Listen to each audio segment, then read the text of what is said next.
ایک دوسرے کو ملنے کے لیے بھی چلا جاتے ہیں، لیکن بدقسمتی سے اس بارڈر کے لوگ اگر ویزا لینا چاہے یا پاسپورٹ لینا چاہے، نہیں یہ بارڈر کا رہنے والا ہے، نہیں یہ بارڈر کا رہنے والا ہے۔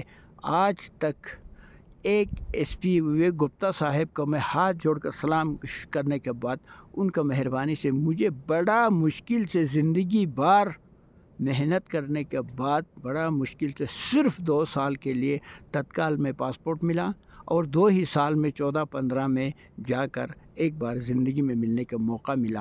اسی طریقے سے اس گاؤں میں ان گنت لوگ، اس علاقے میں ان گنت لوگ جو اپنوں سے بچھڑ گیا، مگر ملنے کے بھی بارڈر کے والوں کو فیسلٹیز نہیں۔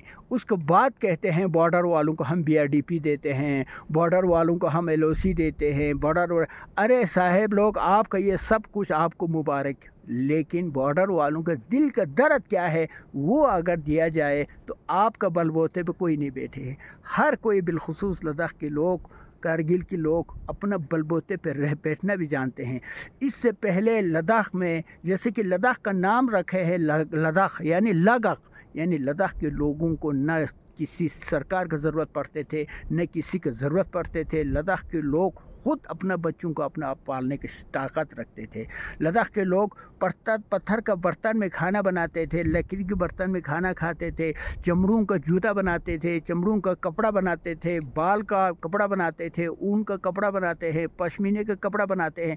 آپ کا ضرورت نہیں تھا، آج بھی آپ کا ضرورت نہیں، لیکن میں لداخ کے لوگوں کو میں اپیل بھی کرتے ہیں، ہم اور آپ کا اس شمتا کو لے کر آج کا لیڈر ہمیں یہ نہیں ملا، ہمیں وہ نہیں ملا، اس طریقے سے چلاتے ہیں، لیکن اس طریقے سے چلاتے نہیں ہیں کہ ہمارے پاس وہ طاقت ہے، آپ کا طاقت کیوں چھپا کے رکھتے ہیں، آپ کا وہ ذہین ہے، آپ وہ ذہین کیوں چھپا کے رکھتے ہیں، اپنا ہمت کو دکھاؤ، اپنا طاقت کو دکھاؤ۔ لداخ کا ٹمپریچر 10 سے 12 ہزار کے ہائٹ کا جو ٹمپریچر دنیا کا ایک مثالی ٹمپریچر ہے، جس میں دنیا کے سب سے قیمتی فروٹس اسی ٹمپریچر پہ آتے ہیں، جیسے ناشپاتی رہا، آڑو رہا، پلم رہا، آپ کا البخارا رہا، آپ کا جاپانی پھل رہا، آپ کا انگور رہا، آپ کا اس طریقے سے آپ کا ناشپاتی رہا، اور آپ کو پاس بیر رہا، پتہ نہیں ان گنت فروٹس ہمارے اس ٹمپریچر پہ آتا ہے۔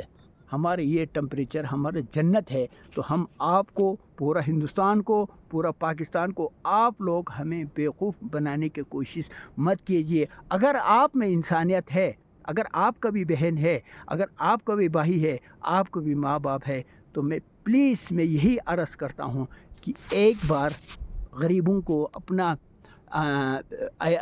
رشتہ داروں سے ملنے کے موقع فراہم دیجیے۔ اگر چلو ملنے کے موقع فراہم نہیں کیا تو کم سے کم کسی اس جگہ کے دریا کے آس پاس ایک دوسرے کو دیکھنے کا تو موقع دیجیے۔ تو لوگ کہتے ہیں کہ یہ جاسوسی کرے گی، فلانی کرے گی۔ دیکھو، کرنے والوں کے لیے یہ سارے پہاڑ ننگا ہے، کوئی نہیں بیٹھا ہے۔ دیکھو کس کو ہمت ہے کہ اس پہاڑوں پہ جا کے بیٹھے، نہ ادھر کا نہ ادھر کا۔ دیکھیے یہ سارے پہاڑ بالکل ننگا، لیکن بلتستان کے لوگ اور لداخ کے لوگ ایسا ایماندار، ایسا سچا، ایسا قوم کو محبت رکھنے والا، ایسا اپنا علاقے کا محبت رکھنا سچا قوم ہے کہ جن کے گھر میں تالا اور چابی کی ضرورت نہیں پڑتا۔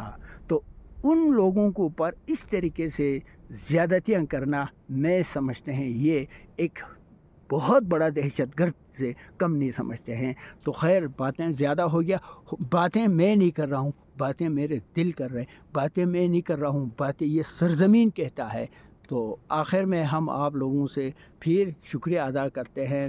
آپ پاورفلوں سے میں کہتے ہیں، ابھی بھی سوچنے کا موقع ہے کہ ہمیں دینے کی بات مت کرو، ہم سے جو چھینا ہے اسی کو برقرار رکھنے کی بات کرو، یہی کہوں گا۔ تو بہت زیادہ ہو گیا، بھول چوک ہوا ہوگا، غلطی ہوا ہوگا، کیونکہ ہم ایک دن بھی ہمارا قسمت میں سکول نہیں تھا۔ تو خیر، غلطیاں ہوتا ہے، آپ سب معاف کیجیے۔ خدا حافظ، شکریہ، السلام علیکم۔